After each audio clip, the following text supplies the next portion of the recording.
Halo semua, di video ini saya mau update untuk perkembangan proyek-proyek saya di minggu yang kemarin.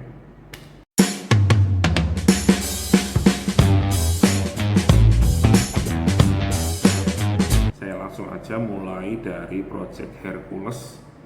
Proyek Hercules kemarin kerjanya nggak terlalu banyak ya buat saya backend. Untuk front end cukup banyak kerjaan karena kemarin itu akhirnya mereka masukin tiket untuk perbaikan atau revisi untuk landing page yang baru dibikin. Memang agak lama mereka prosesnya untuk ngetes semuanya, tapi kayaknya sih yang mereka minta memang cukup detail ya. Jadi mereka kayaknya dari orang desainer yang disuruh UAT itu user acceptance testing. Jadi mereka yang ngecek outputnya kurang satu poin misalnya atau kelebihan satu poin, jadi kegedean dikit gitu semua ditulis semua, jadi agak banyak adjustment yang perlu dilakukan. Selain itu yang cukup besar di project ini kan kita kan handle 4 website ya di situ. Kemungkinan salah satu websitenya karena memang dari 4-4-nya ini sebagian besar itu kayak news website lah ya. Kalau nggak news itu semacam magazine website.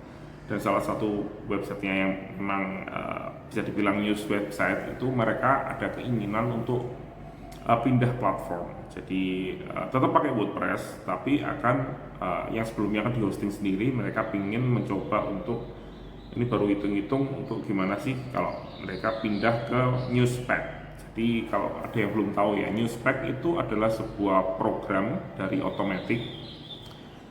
Mereka kerjasama dengan Google News untuk bikin sebuah platform yang berusaha untuk membangkitkan kembali website-website atau perusahaan-perusahaan surat kabar yang size-nya nggak terlalu besar, jadi size-nya medium gitu ya, dari size kecil sampai medium, dengan harga yang sangat-sangat terjangkau buat mereka ya, buat mereka harganya sangat terjangkau dan kayaknya tuh sesuatu yang menarik. Jadi di websitenya yang dibikin sama Automatic ini semuanya sudah ada semua ya, integrasi dengan bikin landing page dengan mudah. Misalnya sudah ada blog-blog yang bisa dipakai untuk bikin newsfeed yang menarik, terus ada juga integrasi dengan iklan dan juga kerjasama dengan banyak sekali platform-platform iklan yang ada di mana-mana termasuk Google, dan juga ada banyak fitur-fitur yang oke lah di websitenya itu. Dan kalau dilihat ya harganya itu antara kalau nggak salah $1.000 per bulan sampai 2.500 per bulan. 2.500 mungkin sekitar 30-an, 40-an juta ya, 40 juta ya per bulannya. Dan itu bisa dibilang harga yang sangat murah ya, karena buat hostingnya aja berapa kan ya, kalau di hosting sendiri ini sudah termasuk hosting, termasuk semuanya dengan fitur-fitur yang sudah bisa dibilang komplit dan lebih dari cukup untuk menjalankan sebuah website dengan website surat kabar gitu ya.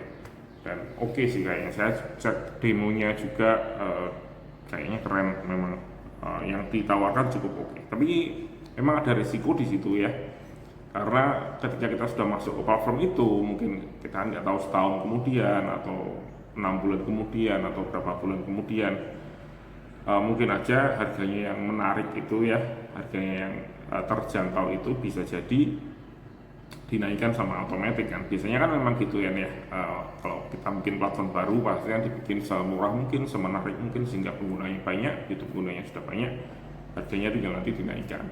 Kayak Gojek, Tokopedia semuanya kan ya sama dengan menggunakan seperti itu. Jadi ada risiko ke situ, tapi kalau dari kliennya ini sih kayaknya hitung-hitungannya memang kayaknya sih masuk, dan mereka tertarik untuk mengambil kesempatan ini untuk masuk ke Newspack. Walaupun memang di websitenya ini yang mau mereka pindah ke Newspack itu sebenarnya ada banyak sekali fitur-fitur custom yang nantinya nggak akan bisa digunakan di Newspack karena fiturnya terlalu custom. Tapi setelah mereka kayaknya berdiskusi secara internal itu kayaknya lebih baik kalau memang fitur itu ya sudah, kalau misalnya nggak ada juga nggak apa-apa gitu ya. kita membuka halaman baru dengan ya fitur-fitur itu dihilangkan dan kita bermain aja di fitur-fitur yang ada yang ditawarkan oleh Newspack. Dan ya cukup oke sih, nanti mungkin kalau ini bisa jalan dalam beberapa bulan lagi saya akan mulai untuk membantu mungkin migrasi datanya, dan mungkin karena satu website itu bisa dibilang ada 3 konten utama besar yang akan masuk ke sana, itu mungkin 2, sedangkan yang 1 akan dipisah nanti dan akan pindah hosting kalau nggak salah di WP Engine. Oke, menarik sih update-nya untuk Project Hercules. Untuk project yang Ariel ini manajernya dari kliennya kita itu lagi cuti seminggu penuh, jadi kemarin walaupun tetap nggak ada meeting ya kemarin nggak ada meeting. Semuanya sepertinya sih oke-oke saja. Saya mulai untuk investigasi gimana untuk memperbaiki semua sistem yang ada itu secara globalnya. Nggak ada lagi yang lainnya kayaknya ya. Oh ya, anunya saya juga mentornya saya di project ini yang bisa dibilang yang dulunya nge-tech lead juga cuti selama 3 minggu, jadi saya sendirian di project ini sekarang ini